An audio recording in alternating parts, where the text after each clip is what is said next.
Okay. போன இதில் கேட்டேன் இல்லையா? இப்போ சுக்ரீவனும் ராமரும் ஃப்ரெண்ட் ஆயிட்டா. அப்போ அவன் 2 பேரும் ஒரு ஒப்பந்தம் பண்ணிக்கிறா இல்லையா? சுக்ரீவனுக்கு ராமர் ஹெல்ப் பண்ணணும். அவனுடைய ராஜ்யத்தை மீட்டு குடுக்கணும், ஒய்ஃபை மீட்டு குடுக்கணும். அதுக்கப்புறம் சுக்ரீவன் வந்து ராமருக்கு ஹெல்ப் பண்ணுவான். அவரோட சீதையை தேடி கண்டுபிடிக்கிறதுக்கு. அதனால ஃபர்ஸ்ட்டு உடனே ராமர் என்ன பண்றார், "நீ வந்து வாலிய வந்து உன்ன தொரத்தி விட்டான்லாம் சொல்ற.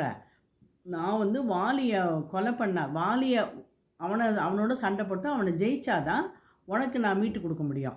ஸோ வாலியோட அவனை பற்றின விஷயங்கள்லாம் நீ என்கிட்ட சொல்லு அப்படின்னு சொல்கிறேன். அப்போ உடனே சுக்ரீவன் வந்து சொல்கிறான், வாலி வந்து ரொம்ப நல்ல பராக்கிரமசாலி.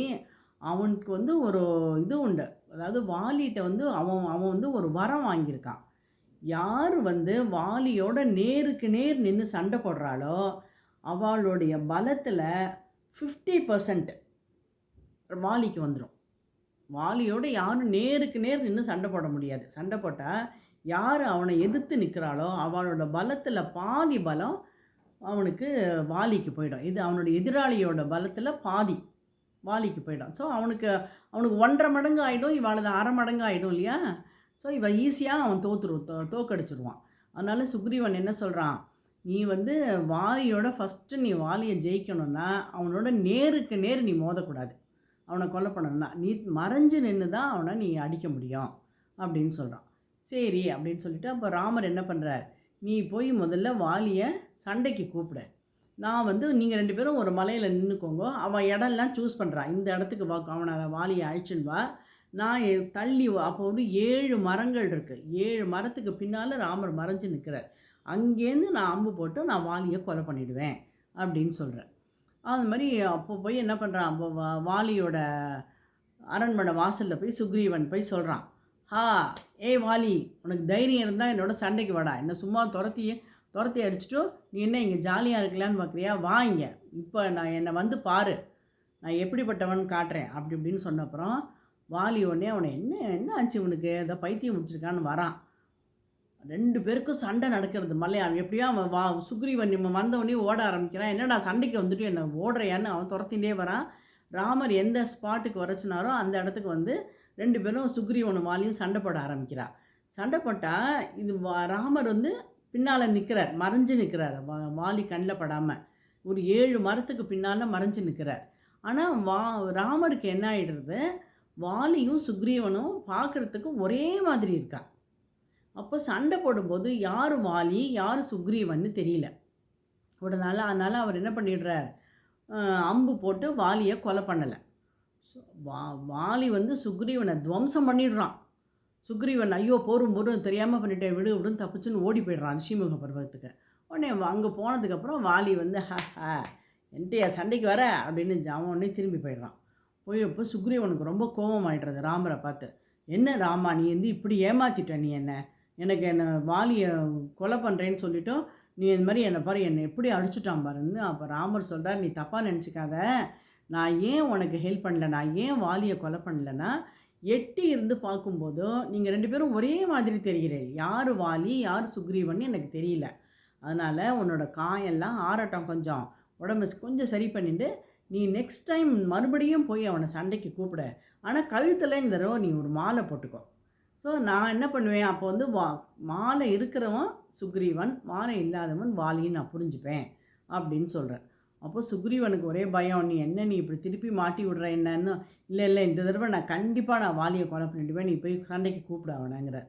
அப்போ உடனே சுக்ரீவன் அதே மாதிரி கழுத்தில் ஒரு மாலையை போட்டுன்னு மறுபடியும் போய் வாலியை கூப்பிடுறான். டேய் வாலி, தைரியம் தான் இந்த தடவை வாடா என்னோட சண்டை போட்டு ஜெயிச்சு பாரு அப்படின்னு கூப்பிட்றான்.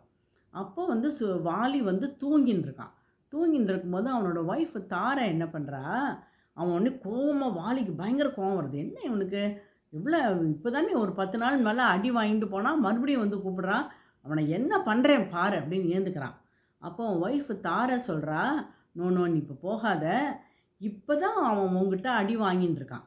அப்போ திருப்பி வந்து அவனை தைரியமாக அவனோட சண்டைக்கு அவன் மறுபடியும் கூப்பிட்றான்னா அவனுக்கு யாரோ சப்போர்ட் பண்ணுறான்னு அர்த்தம். அவனுக்கு ஏதோ பேக்கிங் ஏதோ இருக்குது, அவனுக்கு யாரோ சப்போர்ட் பண்ணுறா. அப்படி இல்லாமல் அவன் உன்னை கூப்பிட மாட்டான், போகாத அப்படின்னு சொல்கிறா. ஆனால் வாலி அவள் பேச்சை கேட்காம என்ன ஆச்சு உனக்கு, அன்றைக்கி போனா போகிறதுன்னு உன்னை உயிரோடு விட்டேன், இன்றைக்கி பாரு உன்னை என்ன பண்ணுறேன் பாருன்னு இப்போ வரான் சண்டைக்கு. சண்டை போட்டு சண்டை போடும்போது அப்போ இப்போ ராமருக்கு எட்டி இருந்திருக்க அவருக்கு தெரிஞ்சிடுறது. யாருன்னா சுக்ரீவன் கழுத்தில் ஒரு மாலை இருக்குது. மாலை இருக்கிறவன் தான் சுக்ரீவன், மாலை இல்லாதவன் வாலிங்கிறதுனால அவர் எட்டி இருந்துட்டு 7 மரங்களையும் தொலைச்சிட்டு போகிற மாதிரி ஒரு அம்பு விட்டு அந்த அம்பு வந்து அந்த 7 மரங்களையும் தொலைச்சிட்டு போய் வாலியை போய் கரெக்டாக ஷூட் பண்ணிடுறது பாரு. அப்போ ராமரோட ஸ்கில் பாரு. எட்டி இருக்கார், 7 மரங்களை தள்ளி அவன் 2 பேரும் மூமெண்ட்லேயே இருப்பா. வாலியும் சுக்ரீவனும் சண்டை போடும்போது ஒரே இடத்துலையா இருப்பா. இவன் அங்கே போவான், அவன் இங்கே போவான். ஸோ அப்போ கூட அவர் அவ்வளோ அந்த ஏரோ வந்து அவ்வளோ ஃபாஸ்ட்டாக போகிறது. ஸோ அந்த மாதிரி அவரால் ஷூட் பண்ண முடியும். அவ்வளோ திறமை ராமருக்கு. வாலி செத்து போய்ட்றான். கீழே விழுந்தோடனே வாலி வந்து அம்பு அப்படி பிடுங்கி பார்ப்பான். அதில் ராமான்னு எழுதியிருக்கோம். யார் இந்த ராமன்னா? அப்போ தான் ராமர் வர ஓடி வந்தோடனையும் அப்போ ராமர்கிட்ட அவன் நிறையா கொஸ்டின்லாம் கேட்குறான். நீ என்ன இந்த மாதிரி பண்ணிட்ட, நீ வந்து அப்போ நீ இந்த ராமான்னு போட்டிருக்கு, தசரதனோட பிள்ளையா நீ? தசரதனோட பிள்ளையா வந்துட்டு நீ இந்த மாதிரி ஒரு காரியத்தை பண்ணலாமா? மறைஞ்சு நின்று போய் நீ என்னை கொலை பண்ணியிருக்க. நீ ஒரு நல்ல வீரனாக இருந்தால் என்னோட நேருக்கு நேர்னா நீ சண்டை போட்டிருக்கணும். அப்படி இப்படின்னு எல்லாம் கொஸ்டின்லாம் கேட்டுட்டோம். நீ வந்து எங்கிட்ட கேட்டிருந்தா நான் வந்து ரொம்ப ஈஸியாக இப்படிங்கிறதுக்குள்ள ராவணன் தூக்கின்னு போயிட்டான் சீத்தையேங்கிறியே, போய் நீ சுக்ரீவனை போய் நீ அதுக்கு துணைக்கி வச்சுட்டுருக்கியே. நான் ஒரு சொடக்கு போட்டால் ராவணன் வந்து என் காலில் விழுவான், நான் உன்னை ஈஸியாக அவனுக்கு வாங்கி கொடுத்துருவேன் அப்படி இப்படின்லாம் சொல்கிறார். அப்போ ராமர் சொல்கிறார், உன்னோட நான் ஃப்ரெண்டாக இருக்க முடியாது. ஏன்னா நீயும் ஒரு தப்பு பண்ணியிருக்க. உன் தம்பிக்கு ராஜ்யம் கொடுக்க மாட்டேன்னு அவனை துரத்தி விட்டுருக்க, அவன் ஒய்ஃபை கூட்டின்னு போயிருக்க. உனக்கு வந்து என் கஷ்டம் உனக்கு புரியாது, அதனால தான் நான் பண்ணேன் அப்படின்னு சொல்லிட்டு அப்புறம் வாலி செத்து போய்ட்றான். ஆனால் அவன் சாகிறதுக்கு முன்னால் சொல்கிறான், என் புள்ள அங்கதன் இருக்கான், அவனை நீங்கள் பத்திரமா பார்த்துக்கோங்க. அவன் பாவம் சின்ன குழந்தை, அவனை நான் என்னோட புள்ளங்கிறதுக்காக அவனை எதுவும் பண்ணிடாத, அவனை நீ காப்பாற்று அப்படின்னு சொல்லிட்டு தான் அவன் வாலி உயிரை விடுறான். அப்போ உடனே ராமர் வந்து அடுத்தது சுக்ரீவனை வந்து அந்த கிஷ்கிந்தைக்கு ராஜாவாகிட்டு அப்போ அதுக்குள்ளே மழை காலம் ஆரம்பிச்சுடுறது, ரெய்னி சீசன். மழை காலம் ஆரம்பித்த உடனேயும் இப்போ 2 மாதம் மழை பெய்யும் இல்லையா? அப்போ ராமர் என்ன சொல்கிறார், இப்போ இந்த மழையில் போய் நம்ம போய் எது தேடுறதெல்லாம் கஷ்டம். ஏன்னா வானரங்க சீதையை தேடணும் அடுத்த டாஸ்க்கு. அப்போ எங்கே போயிட்டு எல்லா திசையிலையும் போய் தேடணும். மழையில் போய் போகிறதுலாம் ரொம்ப கஷ்டமாக இருக்குமே. ஸோ அந்த மழை முடியட்டும், மழை முடிஞ்சதுக்கப்புறம் நம்ம தேடுதெல்லாம் ஆரம்பிக்கலாம் அப்படிங்கிற. சுக்ரீவனும் ஓகே அப்படின்னு சொல்லிடுறான். ராமர் அந்த மழை முடியறதுக்காக வெயிட் பண்ணிட்டுருக்கார். அப்போ அந்த 2 மாதம் கழித்து என்ன ஆச்சு? சுக்ரீவன் அவன் சொன்ன சொல்ல காப்பாற்றினானா அப்படின்னு பார்க்கலாமா?